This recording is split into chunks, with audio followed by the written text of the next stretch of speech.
Vem cá, chega aí.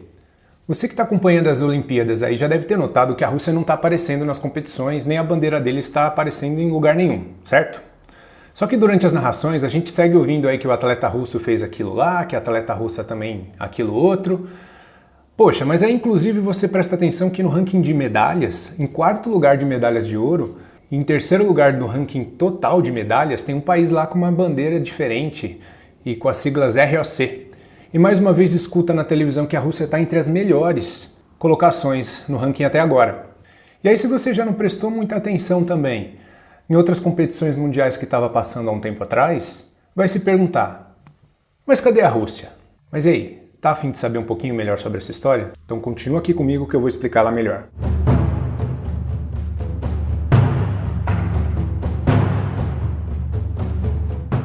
Se você prestou um pouquinho de atenção e ouviu alguma coisa, alguma reportagem sobre as Olimpíadas, em específico falando sobre a Rússia, deve já ter entendido que eles foram punidos por algum escândalo de doping, né, uma coisa grande, e por isso estão sendo representados de outra forma nos Jogos Olímpicos. Mas para explicar isso melhor, eu vou estruturar esse vídeo de maneira parecida com um artigo científico. Bora lá? Como um bom artigo científico que se preze, precisamos começar com uma pergunta. Por que a Rússia se envolveu em algo tão grande de doping? Introdução. Tudo começa nos Jogos de Inverno, nas Olimpíadas de Inverno lá em Vancouver, do Canadá, em 2010. A Rússia, que costuma sempre se destacar em modalidades esportivas de inverno principalmente, não teve um bom rendimento nesses Jogos. Na verdade, aos olhos da Rússia, a 11ª posição no ranking final de medalhas foi péssimo. E com isso as lideranças, principalmente das organizações atléticas, resolveram criar um programa de melhoramento extra rápido desses atletas, para que já nas próximas Olimpíadas de Inverno, ou as de verão mesmo, a Rússia ficasse em destaque. E como a gente bem sabe, melhoramento de atleta não dá para ser extra rápido. Ou seja, eles decidiram implantar um esquema gigante de doping, de muitos, mas de muitos atletas mesmo. Só que o doping, que nada mais é que substâncias que os atletas tomam, que de maneira direta ou indireta faz com que o rendimento do atleta melhore bastante. Mas eles precisavam montar estratégias para conseguir burlar as fiscalizações, já que isso é proibido. Metodologia. Para que a Rússia conseguisse implementar o doping em seus atletas, eles precisariam de muitas estratégias para conseguir se livrar das fiscalizações, garantir que seus atletas tivessem essas substâncias devidamente aplicadas, muito investimento monetário para comprar os medicamentos, mas principalmente para subornar quem fosse necessário. Método 1 foi recrutar o responsável principal do laboratório antidoping da Rússia, o chefe do laboratório Grigory Rodchenkov. 2. Deixar ciente as intenções e tarefas que seriam cumpridas para as altas autoridades e agências governamentais, inclusive as de serviço secreto, FSB, KGB, etc. 3. Criar um método de desaparecimento positivo. Esse método nada mais era do que fazer com que sumissem todas as amostras positivas para doping que foram encontradas em 2011 ou que pudessem ser encontradas, para que assim não houvesse nenhum histórico dos atletas que usaram essas substâncias. 4. Elaborar um super esquema organizado e de filme de Missão Impossível praticamente, que consistia em A. Durante as Olimpíadas de Inverno de Sochi em 2014, na Rússia, todas as comissões desportivas fizeram uma grande coleta de urina de todos os atletas que estariam envolvidos no esquema de doping, onde essas amostras seriam do momento que o atleta ainda não tivesse iniciado com a substância. B. Ao lado do laboratório de antidoping, lá na Rússia, funcionava um escritório do serviço secreto da FSB, e um agente secreto disfarçado de encanador acessava a sala onde as urinas desses atletas que consumiam as substâncias ilícitas, ou seja, que estavam positivo para doping, e substituíam essas amostras pela urina do mesmo atleta e que havia sido coletada no período anterior. Inclusive, o esquema era tão meticuloso que nessas amostras eles acrescentavam sal para que o peso dela fosse idêntico da amostra anterior. C. Estabelecer meios de comunicação e palavras específicas para que não fossem detectados as falsificações que eles estavam combinando. 5.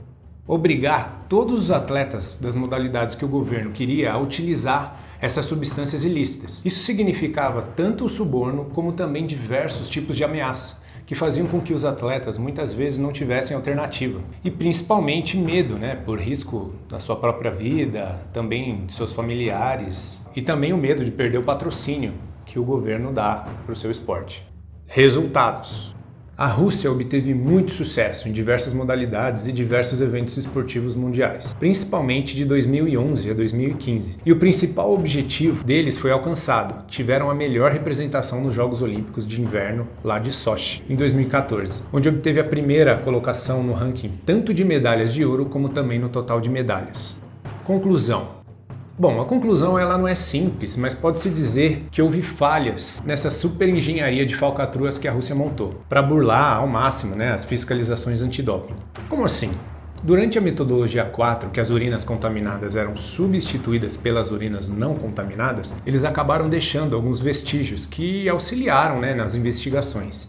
Em 2016, a Agência Mundial Antidoping, a AMA, divulgou um relatório que descrevia todo esse esquema de fraude da Rússia e que envolvia desde atletas até o ministro de esportes lá da Rússia. A descoberta mostrou que houve fraudes em mais de 30 modalidades de esportes e muitos atletas perderam suas medalhas por terem sido flagrados nesse esquema de doping. Com isso, os impactos foram inúmeros, mas principalmente o banimento de diversos atletas, técnicos, chefes estatais e de agências ligadas ao esporte. E o que eu principalmente quis trazer a esse vídeo, a exclusão da Rússia como participante não só dessa Olimpíada de Tóquio, como também de outros eventos olímpicos até 2022. Sem poder ter sua bandeira utilizada nos Jogos, sem poder ter o hino nacional tocado e os atletas não podem utilizar o uniforme oficial russo. O Comitê Internacional permitiu que os atletas russos, que através de comprovações estivessem livres de qualquer esquema de doping, e assim eles poderiam participar das Olimpíadas defendendo a bandeira ROC, que significa Comitê Olímpico Russo. Ah, uma curiosidade, sabe o chefe da agência antidoping que eu citei e fez aquele papel principal nesse esquema todo?